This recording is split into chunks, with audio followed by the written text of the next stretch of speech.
다 같이 묵도하심으로 주일 난 예배 하나님 앞에 드리겠습니다.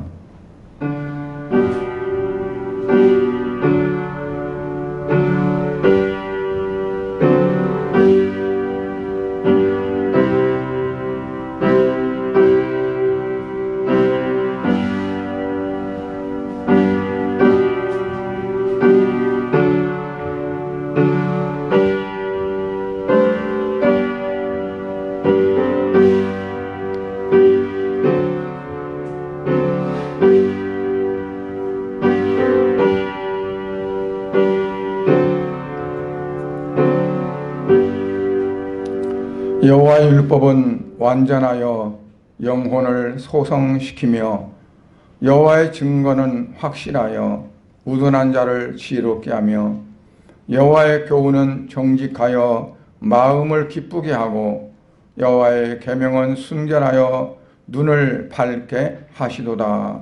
아멘. 거룩하신 아버지 하나님, 은혜를 감사드립니다. 오늘 거룩한 주일을 맞아서 아버지 앞에 이 시간 예배 드리게 하심을 감사합니다.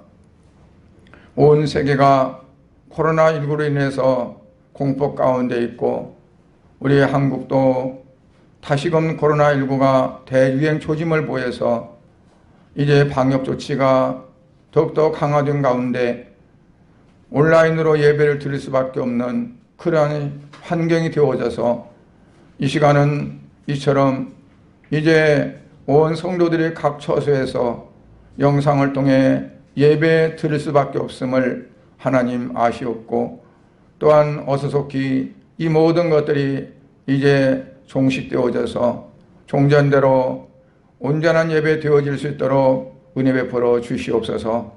예배 시정을 위해 하나님 축원하실 줄 믿사옵고 예수님 이름으로 기도드리옵나이다. 아멘. 사도신경으로 신앙을 고백하겠습니다. 전능하사 천지를 만드신 하나님 아버지를 내가 믿사오며 그 외아들 우리 주 예수 그리스도를 믿사오니 이는 성령으로 잉태하사 동정녀 마리아에게 나시고 본디오 빌라도에게 고난을 받으사 십자가에 못 박혀 죽으시고 장사한 지 사흘 만에 죽은 자 가운데서 다시 살아나시며 하늘에 오르사 전능하신 하나님 우편에 앉아 계시다가 절에로서 산자와 죽은 자를 심판하러 오시리라. 성령을 믿사오며 거룩한 공회와 성도가 서로 교통하는 것과 죄를 사하여 주시는 것과 몸이 다시 사는 것과 영원히 사는 것을 믿사옵나이다. 아멘. 찬송 425장 찬양을 하나님 앞에 드리겠습니다.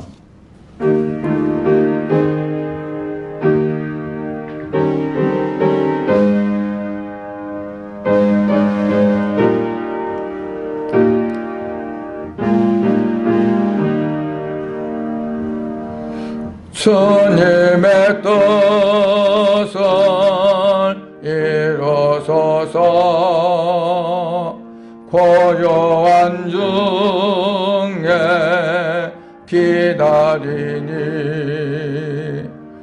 숨과 같은 날 빚어서 주님의 영상 만드소서. 주님의 뜻을 이루소서. 주님 말 앞에 엎드리니 나의 맘속을 살피소서. 눈보다에게 하옵소서. 주님의 뜻을 이루소서. 병들어 몸이 피곤할 때 권능의 손을 내게 펴서 강건케 하여 주옵소서. 주님의 뜻을 이루소서. 온전히 나를 주장하사 주님과 함께 동행함은 만면에 알게 하옵소서.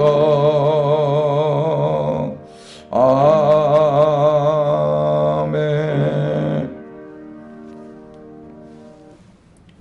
하나님 말씀 보십니다. 하나님 말씀은 호세아서 7장 8절에서부터 11절 말씀까지입니다. 호세아서 7장 8절부터 11절 8절 9절 말씀만 봉독하겠습니다. 에브라임이 여러 민족 가운데 혼합되니 그는 곧 뒤집지 않은 전병이로다. 이방인들이 그의 힘을 삼켰으나 알지 못하고 백발이 무성할지라도 알지 못하는도다. 아멘. 하나님 아버지, 은혜를 감사드립니다. 오늘 걸어간 주일 사랑하는 성도들 각자의 처소에서 이 시간 영상을 통해 예배 드릴 텐데, 하나님 그곳 각각 처소마다 성령님께서 주관하시고 역사하셔서 이 시간 종을 통해서 선포되는 말씀들이 비록 한 자리에 있지 않지만, 그러나 성도들의 각자의 심령 속에 말씀의 씨앗이 떨어지게 하시고 그 말씀대로 우리의 모든 삶이 이제 바뀌어지고 또 그 삶대로 사라져서 하나님 앞에 보시기에 아름다운 그러한 성도들이 되어지도록 은혜 베풀어 주시옵소서. 속히 모든 예배가 정상화되어지는 그러한 은혜를 주시고, 또한 코로나19가 하루속히 종식되어져서 온 국민들이 원래의 삶 속으로, 원래의 생활 속으로 전환이 되게 하시며, 또한 교회들이 예배하는데 여러 가지 어려움이 없도록 마음 놓고 주님 앞에 예배하는 귀한 은총도 허락하여 주시옵소서. 이 시간 주께서 영광 받아 주실 줄 믿사오며 예수님 이름으로 기도드리옵나이다. 아멘.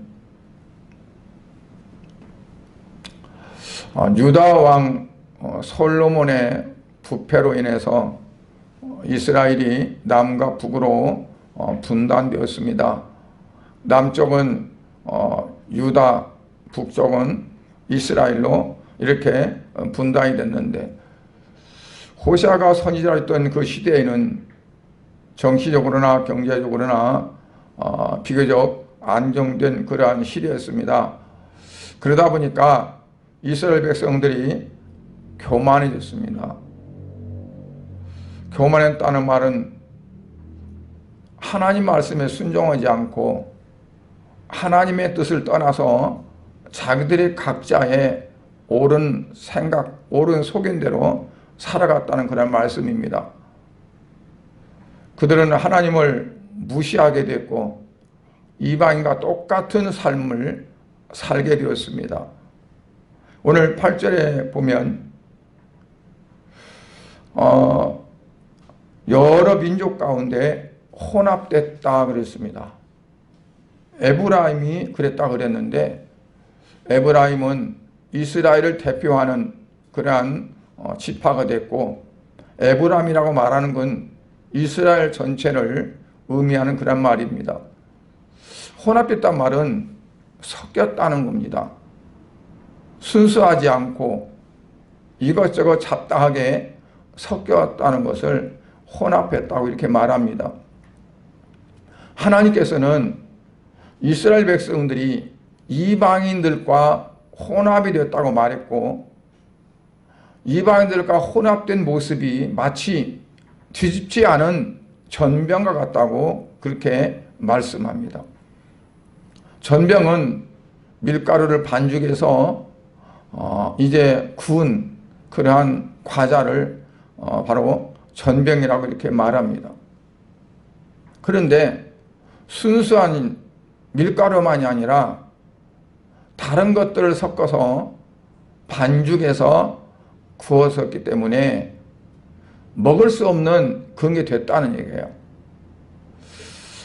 화덕에 구울 때 적당하게 뒤집어서 앞뒤가 알맞게 구워져야 그걸 먹을 수가 있는데, 뒤집지 않으면 불에 닿는 쪽은 새카맣게 타고 닿지 않는 쪽은 설익고, 그래서 먹을 수 없는 것처럼 이스라엘 백성들이 하나님이 보실 때 그와 같이 혼합되었기 때문에 먹을 수 없는, 하나님 받으실 수 없는 뒤집지 않은 전병처럼 됐다는 말씀입니다. 이거는 바로 이스라엘 백성들의 당시의 상태를 말씀해 주고 있습니다. 종교적인 유선으로 타락해버린 상태이고, 또 한편은 이방인과 다름없는 세속화되어 있는 그러한 상태를 의미합니다. 또 한편으로 보면 이중적인 인격을 가지고 있어서 뒤집지 않은 전병이라고 말합니다. 하나님 보실 때에는 전혀 그렇지 않은데, 또한 사람들 앞에서는 이제 하나님 말씀대로 잘 사는 척하고 하는 그러한 거죠. 성도가 참 참다운 성도가 되기를 원하면서도 잘 안 될 경우가 많죠. 왜 이렇게 안 되는가? 왜 그리스도인으로서 참된 그리스도인다운 삶을 살지 못하는가? 오늘 뒤집지 않은 전병과 같은 이스라엘 백성들을 우리가 말씀을 통해 되돌아보면서 우리 자신들을 살펴보는 그런 시간이 되어지기를 바랍니다. 첫째로는 이방인과 어울려져서 이중생활을 했기 때문에 그렇습니다. 예배 드릴 때는 하나님의 백성들처럼 행동을 했지만 그 장소를 벗어날 때에는 불신자와 똑같은 행동을 하게 됐다는 거죠. 겉으로는 교회에 나와서 예배를 드리고 기도하지만 마음속으로는 서양 사람들이 갖고 있는 똑같은 욕심을 가지고 있고, 서양 사람들이 갖고 있는 명예를 추구하고 있고, 세상에서 얻을 수 있는 그러한 쾌락을 또 좋아하기 때문에, 그런 마음으로 가득 차 있기 때문에 이중생활을 하고 있다 하는 그러한 말씀입니다. 출애굽기 29장 2절에 보면 무교병과 기름 섞인 무교과자와 기름 바른 무교전병을 모두 고운 밀가루로 만들고 그랬어요. 구약에서 전병을 만들 때 두 가지 방식이 있습니다. 기름과 밀가루를 섞어서 이제 굽는 그러한 방식이 있고, 밀가루만 반죽해서 구운 다음에 기름을 발라서 구는 그러한 방식이 있습니다. 기름과 밀가루를 함께 섞어서 반죽한 것을 혼합했다고 이렇게 말합니다. 혼합했다는 건 뭐냐면 여러 가지가 섞여서 뭐가 어떻게 섞였는지를 알지 못할 정도로 섞여있는 상태를 이제 예를 들어서 말씀한 겁니다. 북쪽 이스라엘은 이방인 즉 불신자들과 구별할 수가 없을 정도로 섞여버렸다는 뜻입니다. 생활이 그렇게 섞여 있었고, 그들이 바라보는 가치관이 이방인들과 똑같았고, 그들이 가지고 있는 습관이 이방인과 같았고, 그들이 갖고 있는 사상이 이방인 같았고, 심지어는 그들이 섬기는 종교도 하나님을 유일선으로 섬기는 종교가 아니라 우상을 섬기는 종교화가 되었다는 얘기입니다. 그러므로 인해서 하나님의 백성다운 그러한 면이 없고 불신자들과 구분할 수 없을 정도로 되어버렸다는 거예요.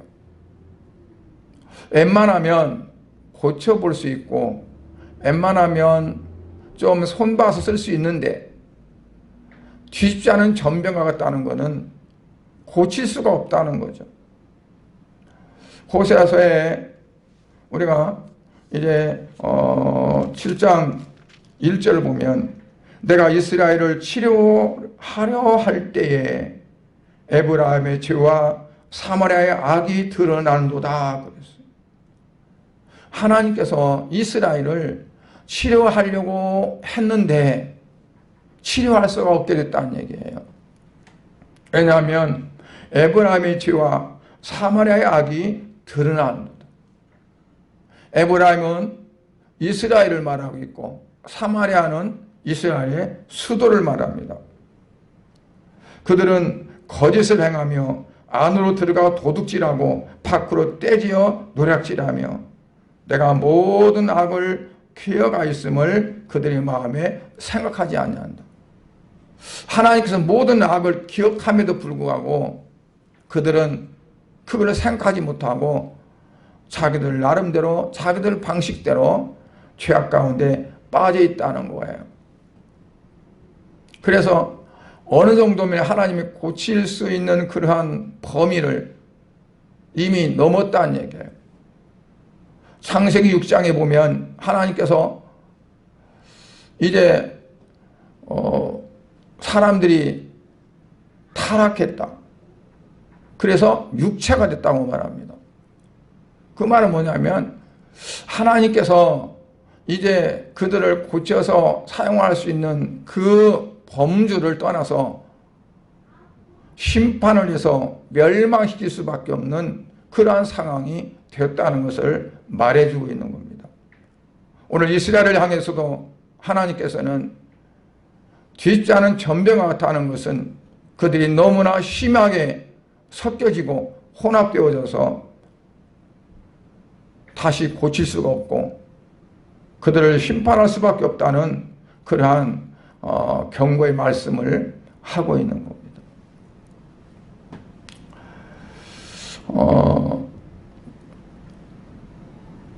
요즘에도 보면 교회가 정말 교회다운 그러한 교회인가? 세상의 어두운 세상 속에 교회가 빛을 발해서 참 교회와 세상이 달라지는 어떤 그런 모습을 보이느냐? 그게 아닌 경우가 불행하게 너무 많다는 얘기죠. 뭐 때로는 불교 또는 천주교 또는 기독교 서로 하나가 된다고 해서 혼합하고자 하는 그런 경우도 많이 있습니다. 그래서 모든 종교는 하나다 해서 서로 상통하고 하나 되고자 하는 그러한 움직임도 진짜부터 있습니다. 이거는 하나님의 기준으로 생각하는 것이 아니라 인간적인 방법으로 인간의 기준으로 생각하기 때문에 그렇습니다. 하나님께서는 오직 유일하신 하나님이시고 모든 것이 하나님의 말씀에 벗어나면 악이고 하나님 말씀 안에 있을 때 선이라고 이렇게 말씀을 합니다. 그러나 시대가 흘러가면서 사람들이 서로 이제 세상과 타협할 수 있는 타협점도 찾아가고 어떻게 하면은 좀 덜 마찰이 생기고 어떻게 하면 세상 사람들 앞에 좀 더 부드러운 면으로 될까 하는 것을 하다 보니까 두리뭉실되어지는 그러한 걸 느껴지죠. 요즘은 특히나 교회가 앞장서서 정치권과 함께 되어지고 그래서 오히려 정치에 앞장서서 세상을 정치적인 판을 만들어가는 그러한 세상과 섞이고 정치와 섞이고 여러 가지 그러한 것과 섞여서 교회의 참다운 모습을 보이지 못하고 오히려 세상의 지탄이 되어지고 욕을 먹는 그러한 경우는 어떻다고 생각할 수 있겠습니까? 쉽지 않은 전병과 같다라고 이렇게 볼 수밖에 없으리라고 생각합니다. 성도가 세상에 동화된다면 어떤 증세가 나타날까? 두 번째로 보면 9절에 보면 이방인들이 그의 힘을 삼켰으나 알지 못하고 백발이 무성할지라도 알지 못하노라. 이방인들이 그 힘을 삼켰는데 깨닫지 못한다는 거예요. 아직도 내가 힘이 있는 줄 안다는 얘기죠. 백발이 무성해서 늙었는데 내가 늙었는지 힘이 빠졌는지도 알지 못한다는 얘기예요. 이스라엘 백성들의 영적 상태는 지금 어떤 상태냐? 백발의 노인의 상태가 되었다는 거죠. 즉 주변에 있는 가나안 7 족속과 같이 하나님께 완전히 멸망받아 마땅하다는 겁니다. 가나안의 7 족속들 그들을 다 몰아내야 됐고 그들이 섬기던 신도 다 깨트려야 됐고 그들이 쌓았던 모든 산당들은 다 헐어버려야 됐음에도 불구하고 그러한 것들을 남겨두고 그것들과 하나가 되어지고 그것들과 같이 이제 합세하는 그러한 이스라엘 백성들이 영적인 힘이 다 빠져버렸다는 얘기예요.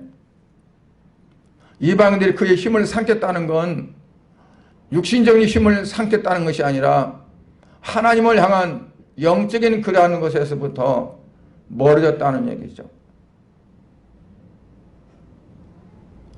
죄로 말미암아 그 땅을 줄 수 없고 그 땅이 더 이상 있게 할 수 없어서 하나님은 그 이방 민족들을 다 몰아내고 이스라엘 백성들로 하여금 살게 했는데 이스라엘 백성들이 그들처럼 영적인 상태가 되어져서 이들을 그냥 그대로 놔둘 수가 없게 됐다는 얘기입니다. 하나님은 아브라함에게 400년 후에 이 땅을 너희 자손들에게 주겠다. 그런데 이 땅이 죄로 인해서 관영할 때, 죄로 인해서 가득할 때 그들을 다 몰아내고 이 땅을 주겠다고 했습니다. 그래서 그 땅을 하나님께서 이스라엘 백성들에게 주셨는데 그 땅을 차지하고 그리고 하나님께 영광을 돌리고 하나님 중심으로 살아야 될 그 백성들이 이제는 그들과 똑같이 하나님을 버리고 우상을 섬기고 그들과 같이 동화되어져서 영적 상태가 아니 타락한 상태가 되었다는 얘기입니다. 하나님의 백성은 영적인 힘을 이루면 살 수 없는데 그것을 그들은 아직 모른다는 얘기죠. 육신의 힘은 영양가 있는 음식을 먹고 때로는 영양가 있는 주사를 맞고 때로는 또는 운동도 하고 그러면 힘이 생길 수 있습니다.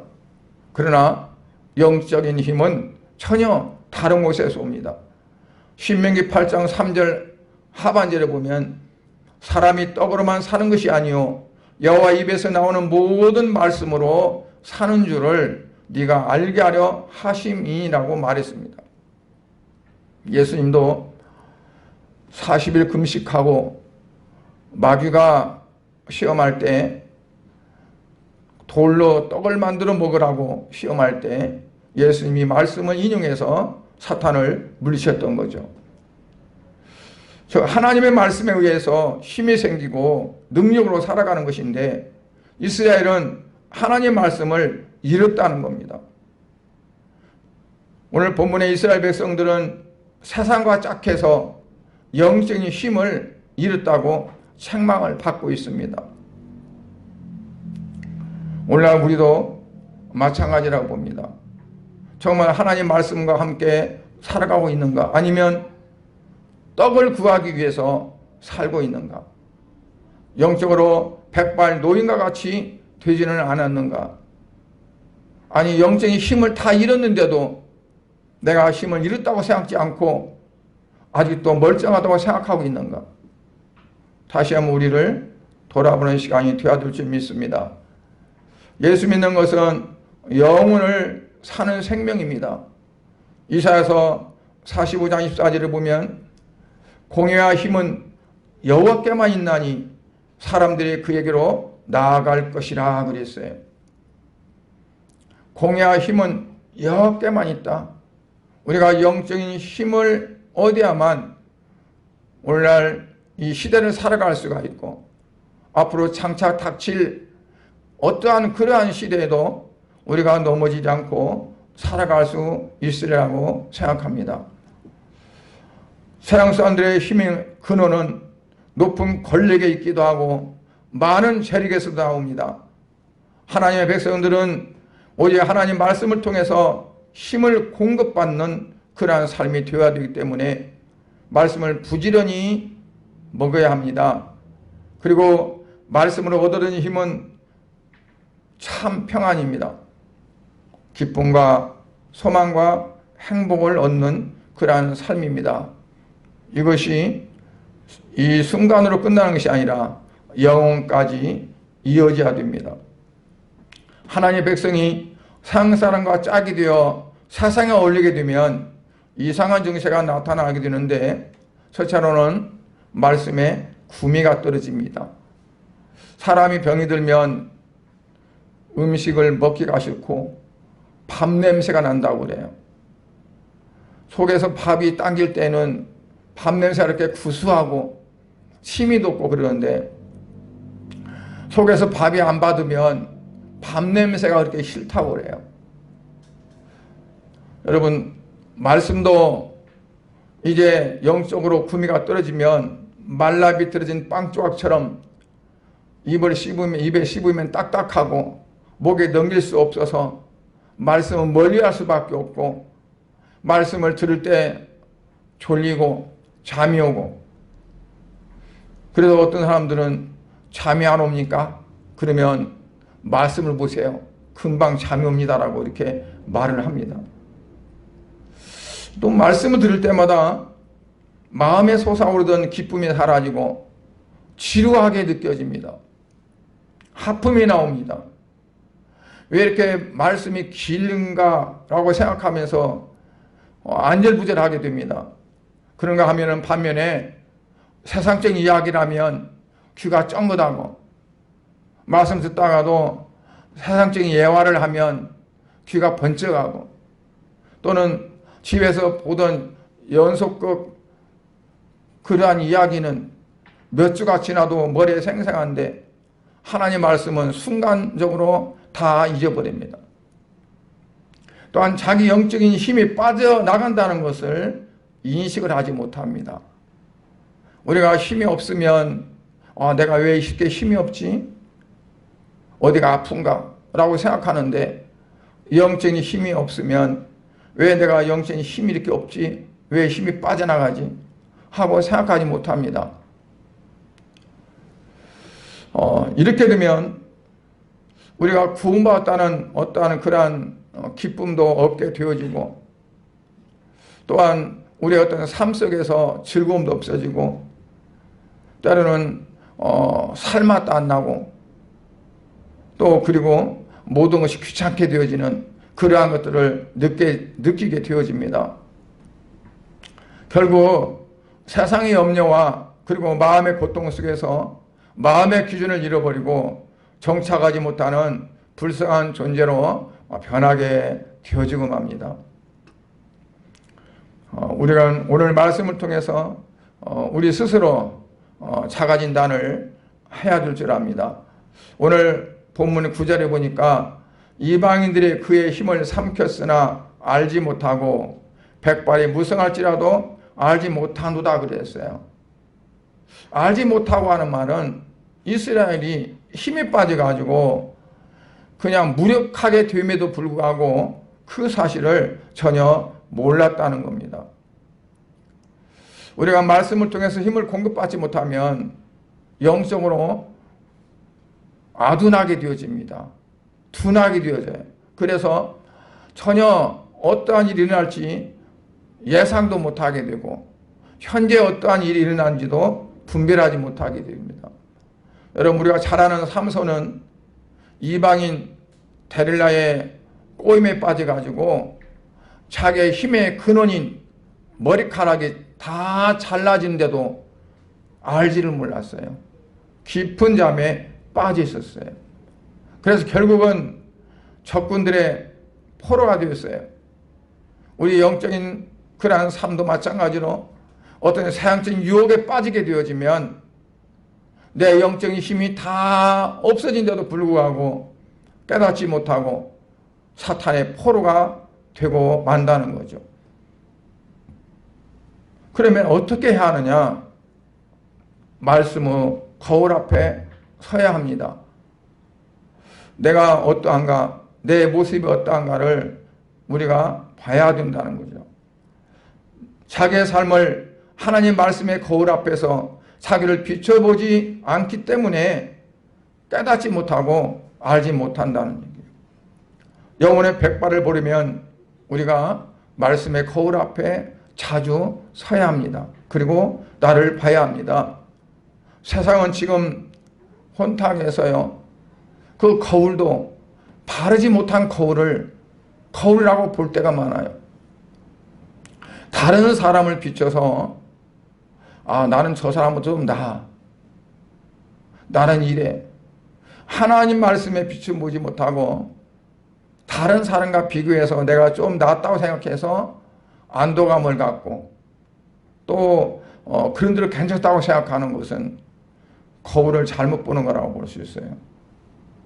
어떤 거울을 보면 볼록 거울도 있고 어떤 거울을 보면 오목 거울도 있어요. 오목 거울을 보면 내 얼굴이 엄청 크게 보입니다. 볼록 거울을 보면 작게 보여요. 또 어떤 거는 거울이 잘 고르지 못해가지고 울퉁불퉁하게 보일 수도 있어요. 하나님 말씀은 정확하고 오류가 없고 정말 우리의 모든 것들을 그대로 온전히 볼 수 있기 때문에 오직 하나님 말씀의 거울로만 우리 자신들을 볼 수 있어야 합니다. 시편 40편 29절 31절 보면은 이제 마지막 31절에 보면 오직 여호와를 앙망하는 자는 새 힘을 얻으리니 독수리가 날개치며 올라간 같을 것이요 다른 박질하여도 곤비하지 아니하겠고 걸어가도 피곤하지 아니하리로다 그랬어요. 비록 이런 사람들은 겉사람은 후패하지만 영적으로는 항상 청춘이 겁니다. 왜? 날마다 새 힘을 공급받기 때문에 그렇습니다. 우리 육체는 늙어갈 수밖에 없고 힘이 빠질 수밖에 없습니다. 그러나 우리의 영적인 힘이 우리에게 얻을 수 있는 것은 근원이신 하나님 앞에 나아가고 하나님을 앙망할 때 우리에게 새 힘을 주셔서 우리가 남은 생에 그 주시는 영적인 새 힘으로 살아가면서 험악한 세상도 이기고 어려운 모든 것도 난관도 극복하고 살아갈 수 있을 줄 믿습니다. 예수를 믿음으로 나를 주장하신 분은 바로 성령님이십니다. 예수 그리스도십니다. 그러므로 우리 육체의 행동이나 말 또 생각이 달라져야 할 줄 압니다. 출애굽 사건에서 보면 애굽은 세상으로 바로는 세상의 주관자 즉 사탄의 두목으로 표현했습니다. 그런데 호세아 시대의 성도들은 어떠냐? 구별되지 못한 상태가 되어서 국가적인 위기가 생기면 애굽을 향해서 도움을 청하러 가고 또는 아수르에게로 간다 그랬어요. 아수르에게로 간다. 11절에 보니까 에브라임은 어리석은 비둘기같이 지혜가 없어서 애굽을 향하여 부르짖으며 아수르로 가는도다. 하나님은 애굽으로는 다시는 돌아가지 말라고 그랬습니다. 애굽은 세상을 의미합니다. 세상을 향해서 가지 말라. 세상은 하나님이 없는 그러한 세상을 말합니다. 하나님 중심이 아니라 인본 중심이고 인간 중심, 물질 중심, 모든 그러한 중심으로 살아가는 쪽으로 가지 말라는 거죠. 타협하지 말라는 겁니다. 아수르는 북쪽 이스라엘을 삼켰고 정복했고 사마리아에 완전히 이방 민족들을 투입해가지고 사마리아를 혼혈 민족으로 만들어버린 나라입니다. 그런데 어리석게도 그 아수르를 향해서 간다는 얘기예요. 사탄은 우리를 정복해서 우리를 포로로 삼고 우리를 망치려고 하는데 우리는 그것도 모르고 사탄을 향해서 가고 있다는 얘기예요. 어리석다고 했고 지혜가 없다고 그랬습니다. 하나님 주신 지혜는 어떤 지혜냐? 하나님을 향하게 만들고 하나님 안에서 평강을 누리고 하나님 안에서 쾌락을 누리고 기쁨을 누리고 그러한 삶을 갈 수 있도록 하는 것이 바로 하나님의 지혜라고 이렇게 볼 수 있습니다. 오늘 본문 1절에 보니까 하나님은 이스라엘을 치료하려 했지만 그들의 죄와 악이 심각하여 뒤집지 않은 전병과 같았다고 이렇게 말합니다. 우리가 세상에 짓밟히는 것이 무엇 때문이냐? 영적인 힘이 빠졌기 때문에 그렇다는 얘기예요. 영적으로 다 늙어서 백발이 성성한데도 자기가 아직도 젊은 것처럼 착각하고 있다는 얘기죠. 육체도 마찬가지로 내가 늙었다고 생각하지 않고 힘이 없다고 생각하지 않고 뼈가 약해졌다고 생각하지 않고 젊었던 거 생각하고 무거운 것들 불끈 들던가 운동을 격한 운동을 한다든가 그러면 어떻게 될까요? 몸이 망가지게 됩니다. 마찬가지로 영적으로도 마찬가지예요. 이스라엘 백성들이 블레셋과 싸우면서 하나님이 떠난 상태인데 하나님의 법궤를 가지고 블레셋과 싸우러 갔다가 참패를 당하고 하나님의 법궤도 빼앗겼습니다. 이스라엘 백성들이 가나안 땅을 향할 때도 마찬가지였어요. 너희들과 하나님 함께하지 아니하니까 너희들 올라가지 말라 그랬는데 그 말을 듣지 않고 올라갔다가 결국 참패를 당했어요. 여러분, 우리 자신이 정말 영적인 힘이 아직도 있는가 아니면 영적인 힘이 빠진 상태인가 뭘로 봐야 되느냐? 말씀을 통해서 내 자신을 비춰봐야 된다는 얘기입니다. 뒤집지 않는 전병은 아무짝에도 쓸모가 없습니다. 왜 뒤집지 않은 전병이 됐다고 했냐면 혼합됐기 때문에 이방인들과 혼합됐기 때문에 그렇다고 했어요. 하나님 유일한 백성으로 사는 것이 아니라 자기들이 편법적으로 어떻게 하면 더 잘 살 수 있을까? 어떻게 하면 더 물질적으로 풍족할까? 하는 그런 생각에서 이방인들과 함께하고 그들이 갖고 있던 문화를 받아들이고 그들의 우상을 받아들이고 그들과 하나가 되어졌을 때 그들의 영적인 힘은 없어졌고 하나님은 그에게서 떠나게 됐던 겁니다. 하나님이 떠나고 하나님과 관계가 멀어지면 영적인 힘은 자동적으로 없어지고 우리가 하나님 안에 들어갈 때는 영적인 힘이 우리에게 주어진다는 것을 우리에게 분명히 성경은 말씀하고 있습니다. 오늘 시대는 참으로 어려운 시대입니다. 점점 예배드리기가 힘들어질 수도 있고 어려워질 수도 있습니다. 예배는 하나님과의 만남이고 우리가 하나님 앞에 나아가서 하나님 주시는 영적인 힘을 공급받고 세상에 살아갈 수 있는 그러한 것이 바로 예배를 통해서 이루어집니다. 예배가 온라인으로 되어진다는 것은 그만큼 우리가 하나님으로부터 받아지는 그러한 영적인 힘을 공급받기가 점점 어려워진다는 겁니다.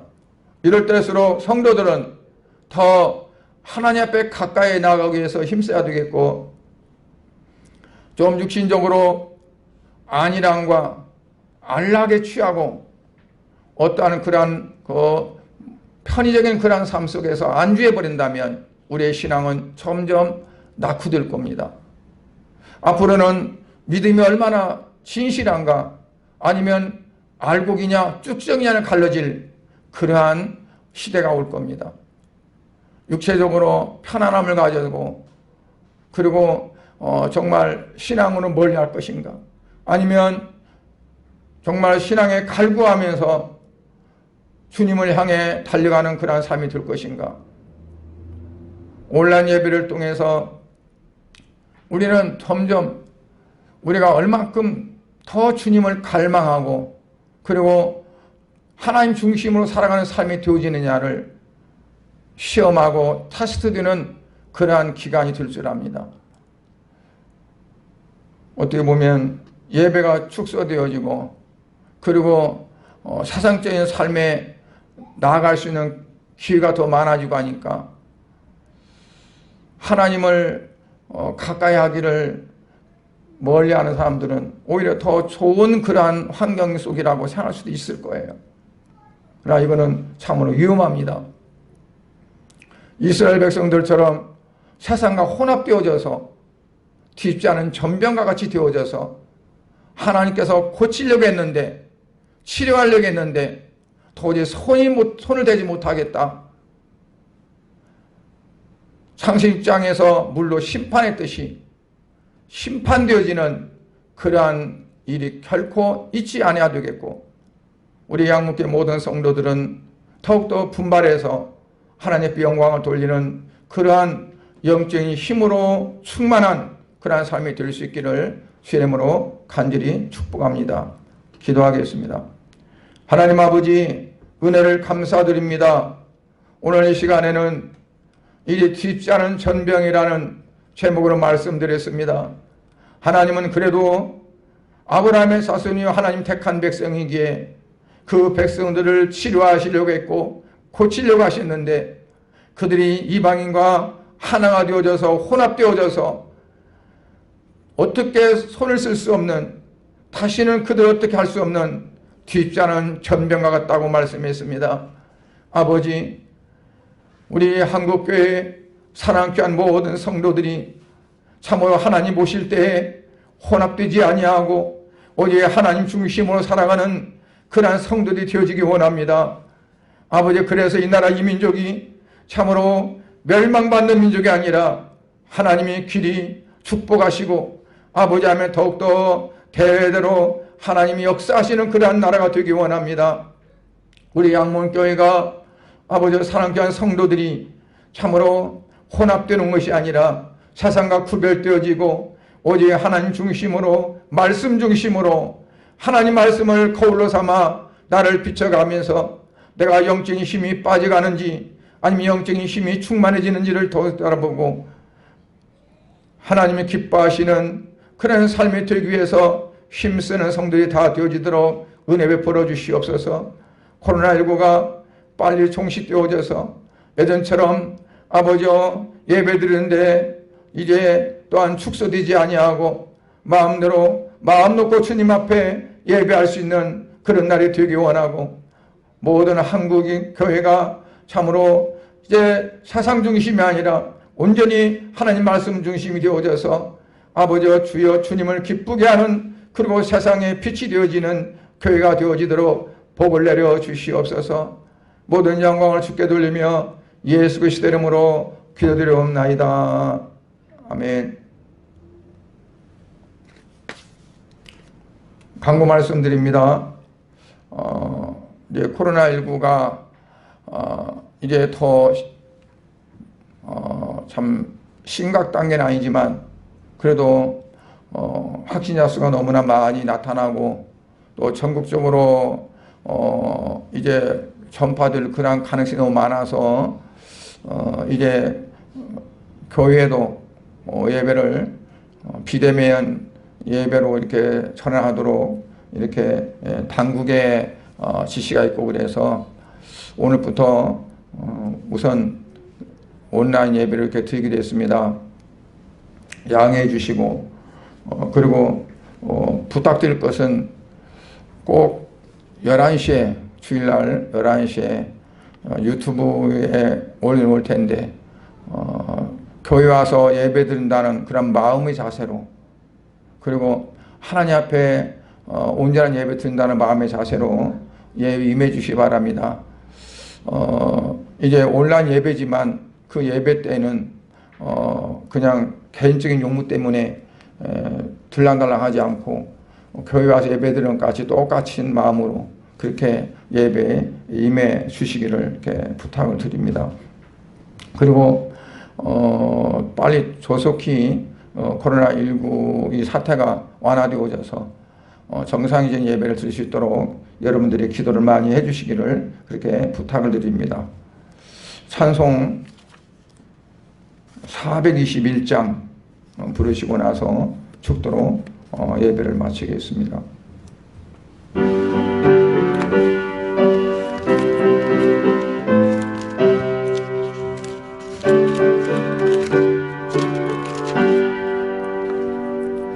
내가 예수 믿고서 죄사함 받아 나의 모든 것 다 변했네. 지금 내가 가는 길 전국길이요 주의 피로 내 죄가 씻겼네. 나의 모든 것 변하고 그 피로 구속 받았네. 하나님은 나의 구원 되시오니 내게 정죄와 먹겠네. 천이 맑은 빛에 쌓아도 맺히니 나의 모든 것 다 변했네. 지금 내가 주 앞에 온전케 되면 주의 공로를 어제함일세. 나의 모든 것 변하고 그 피로 구속 받았네. 하나님은 나의 구원 되시오니 내게 정죄하 먹겠네. 내게 성령 임하고 그신 사랑 나의 맘에 가득 채우며 모든 공포 내게서 물리치시니 내 맘 항상 주 안에 있겠네. 나의 모든 것 변하고 그 피로 흑색 받았네. 하나님은 나의 구원 되시오니 내게 정죄하 먹겠네.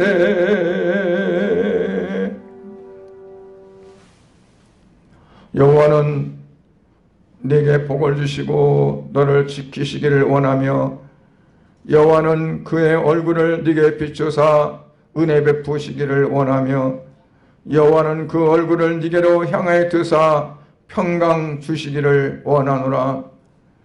이제는 우리의 생명의 주가 되시는 우리 주 예수 그리스도의 은혜와 하나님 아버지의 무한하시고 지극하신 사랑과 성령님의 감화 감동 교통 충만하심의 역사가 오늘 하나님 앞에 거룩한 예배를 드리고 비록 비대면 예배지만 이 시간 각각 처소에서 하나님이 임재하시고 성령이 임재하셔서 성령의 충만함을 통해 아버지 앞에 예배하며 주님과의 만남이 되어지며 또한 주의 말씀을 통해 살아가기 원하는 사랑하는 성도들의 머리 위에와 저들의 가정, 직장, 사업장, 그리고 모든 일터 위에, 우리 양문교회 위에, 이 나라 이 민족 위에, 또한 코로나19와